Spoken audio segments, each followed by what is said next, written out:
ketiga, iaitu menjadi Tok Bomo versi kelas pertama. Itu yang susah. Satu, nak menjadi Tok Bomo itu pun susah.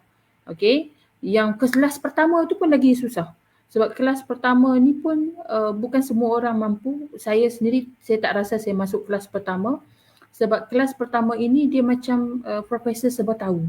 Okey, you sebut structural equation model, dia tahu pasal konsep double ke apa ke semua tu, dia tahu. Alright, so dia ada benda yang macam you sebut logistic regression, dia tahu semua, everything, binary, multinomial. So sebab dalam logistic regression itu sendiri pun banyak adik-beradik dia lain. Okay, so macam hierarchical linear regression, so dia jadi banyak benda. So ada orang boleh jadi Tok Bomo tapi mungkin belum kelas pertama, but we have to start. Okay, so Tok Bomo ni kenapa saya kata ahli statistik ni jadi Tok Bomo? Sebab kerja ahli statistik ada dua je, majority, most of the time. Fungsi utama statistik kalau kita guna dalam tesis pun untuk apa? Untuk kita buat ramalan. Okay, kita meramalkan bahawa berdasarkan sampel yang kita kaji di kawasan daerah dalam negeri Kedah ini, padahal Kedah ramai, right? Kita ambil sikit saja. Berdasarkan sampel yang kita kaji ini, kita kata, semua orang Kedah macam tu mereka tu memang rajin-rajin belaka So kita membuat satu kesimpulan umum. Okay, padahal kita cuma ada data sampel yang mungkin 200, 300, 500, 1000 orang saja. Okay, kita tak ada hampir keseluruhan daripada populasi. Kita hanya ambil sampel. So bila kita ada sampel, kita nak merumuskan tentang the whole populasi, di situlah dipanggil generalization.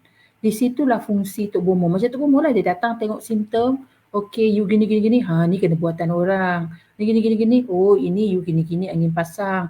Okay, dia macam Tok Bomo ataupun lebih sedap medical officer lah doktor versi kelas pertama. Tapi kalau doktor tu nampak biarlah saya nampak kampung sikit menjadi Tok Bomo.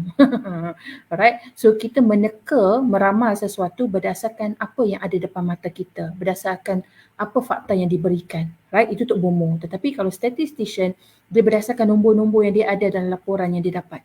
Yang dia kira-kira tu, dia teka. Dia buat generalization. Itu je as a whole. Alright, so kalau itu juga yang you mahukan untuk you punya research, berdasarkan sampel ini, maka the whole Kedah begitu.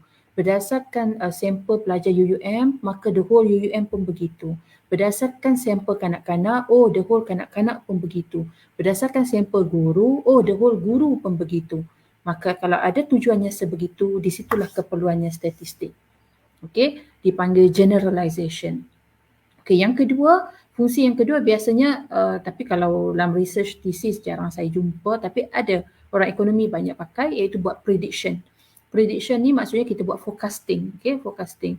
So forecasting ni macam mana kita ada siri of data siri masa, iaitu data yang berdasarkan sequence of time. Siri masa ni sequence of time.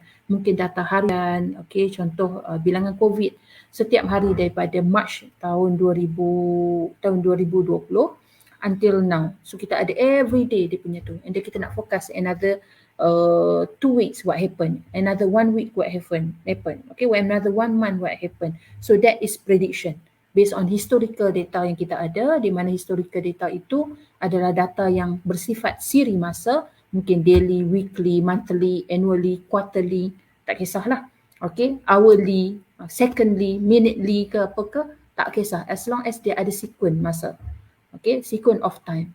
Maka kita boleh buat prediction. What happened after 10 seconds? What happened after 2 years? What happened after 3 years? So itu juga fungsi statistik. Jadi kalau you ada elemen-elemen ke arah itu, maka di situ you kena sit down belajar statistik.